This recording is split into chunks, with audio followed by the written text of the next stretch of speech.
Praise the lord. అందరూ బాగున్నారా?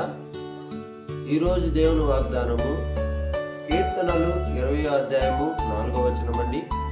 నీ కోరికను సిద్ధింపచేసి నీ ఆలోచన యావత్తును సఫలపరచును. అవునండి, మనకంటూ ఒక కోరికలు ఉంటాయి కదా జీవితంలో. ఐఏఎస్ అవ్వాలని, ఐపీఎస్ అవ్వాలని, డాక్టర్ అవ్వాలని, లాయర్ అవ్వాలని, ఇంజనీర్ అవ్వాలని, టీచర్ అవ్వాలని, ఇలా కోరికలు ఉంటాయి కదా. అయితే మన జీవితంలో మనము ప్రార్థన చేస్తూ ఉండాలండి. ప్రార్థన చేసినప్పుడు దేవుడు మనల్ని ఒక ఉన్నతమైన స్థితిలో ఉంచుతాడు, మన ఆలోచనలు కూడా సఫలం చేస్తానంటున్నాడండి. నీవు నేను దేవుని మీద నమ్మకం ఉంచి దేవుని పనిలో మనము ఎదిగినప్పుడు దేవుడు మన కోరికలే తీరుస్తానని చెప్తున్నాడు.